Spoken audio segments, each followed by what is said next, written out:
English का chapter this and that के बारे में हम लोग जानेंगे। तो आइए शुरुआत करते हैं।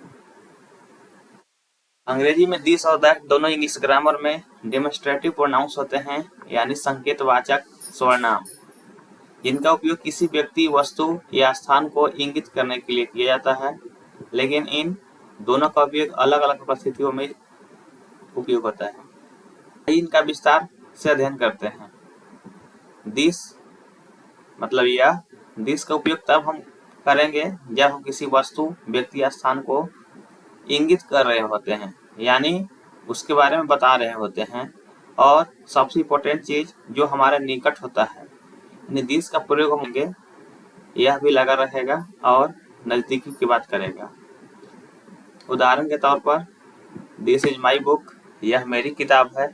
कोई नजदीक में आपका किताब है, उसके बारे में बताता है कि यह मेरी है, दिस इज माई बुक। उसके बाद यह व्यक्ति मेरा दोस्त है, this man is my friend. यहाँ पर यह व्यक्ति की बात जो कहा गया है किसी नजदीक व्यक्ति के लिए ही बोला गया है यहाँ पे। Next, this house is very big, यह घर बहुत बड़ा है। घर के बड़ा के बारे में, यह घर के बारे में सूचित कर रहा है, जो कि बहुत बड़ा के बारे में बता रहा है। इसके बारे में कुछ विशेषताएं देख लेते हैं। दिस का उपयोग तब होता है जब कोई वस्तु या व्यक्ति वक्ता के निकट हो, यानी जो व्यक्ति किसी चीज के बारे में बता रहा है, यहाँ वक्ता का मतलब बोलने वाला को बोला गया है, जो किसके बारे में बता रहा है, तो उसका नजदीकी के बारे बताएगा, नजदीक के बारे में, तो उसका दिस का उपयोग वहां पर होगा। इसमें सिंगुलर के लिए उपयोग किया जाता है। दिस का प्रयोग हमेशा एक वचन, किसी एक व्यक्ति के बारे में, एक वस्तु के बारे में, एक संख्या संबंधित बात को बोध कराने के लिए एक वचन जहाँ सिंगुलर का प्रयोग किया जाएगा, इसे बताने के लिए किया जाता है। इसके बाद डैट देख लेते हैं हम लोग। डैट का उपयोग तब किया जाता है जब हम किसी वस्तु, व्यक्ति या स्थान को इंगित कर रहे होते हैं जो हमसे दूर होते हैं। तो आपने देखा दिस का इस्तेमाल हम नजदीक के केस में करेंगे, जो हमारे काफी नजदीक रहेगा, निकट रहेगा, जबकि दैट का उपयोग किसी भी वस्तु को, व्यक्ति का स्थान को दूर जो रहे उसको बताने के लिए डैट का इस्तेमाल। उदाहरण के तौर पर that is your car, that man is teacher, that tree is very tall. यहाँ पे आप देख रहे हैं जो भी यहाँ पे बताया जा रहा है, यहाँ पर किसी दूर की वस्तु के बारे में बताया जा रहा है, इंगित किया जा रहा है, यानी सूचित किया जा रहा है संकेत के रूप में। दोस्तों, विशेषताएं क्या है आपने जाना। डैट का उपयोग जब किसी वस्तु या व्यक्ति, वक्ता से दूर हो, उसका हम इस्तेमाल डैट के रूप में करते हैं। इसमें भी एक वचन का ही उपयोग किया जाता है। इसके बाद दीज और दोज का उपयोग, जहाँ आप जान रहे हैं कि दीज मतलब ये और दोज मतलब ये। जब हम एक से अधिक वस्तुओं, व्यक्तियों और स्थानों की बात कर रहे हों, तो दीज और दोज का उपयोग किया जाता है।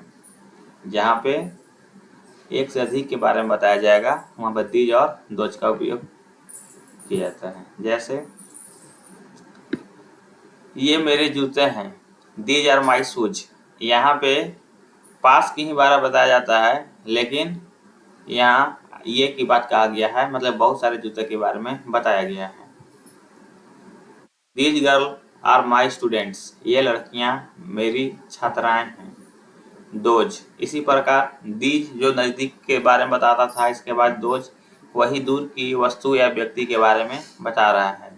वे तुम्हारी किताबें हैं, दोज आर योर बुक्स। वे लड़के क्रिकेट खेल रहे हैं, those boys are playing cricket.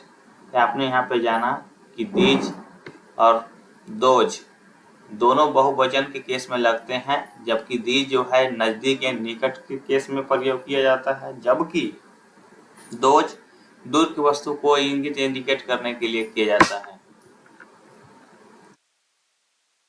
तो फाइनल निष्कर्ष ये निकल के आता है कि दिस और दिस दोनों का उपयोग पास की वस्तु के लिए प्रयोग करते हैं, जबकि दैट और दोज का उपयोग दूर की वस्तु के लिए किया जाता है।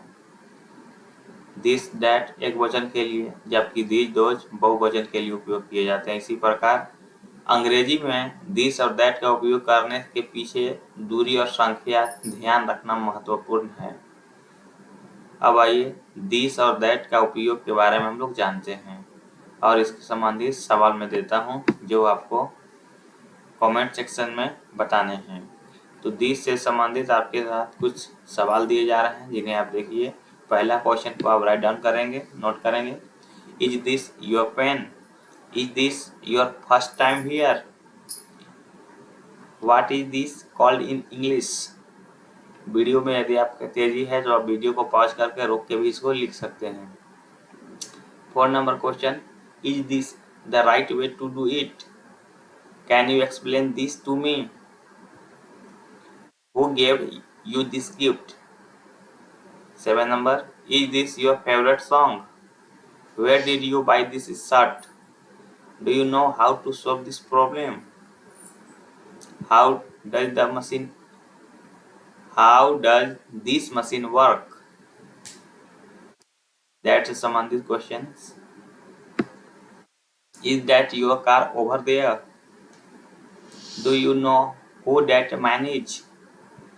What is that noise? Is that the correct answer? Can you see that bird in the sky?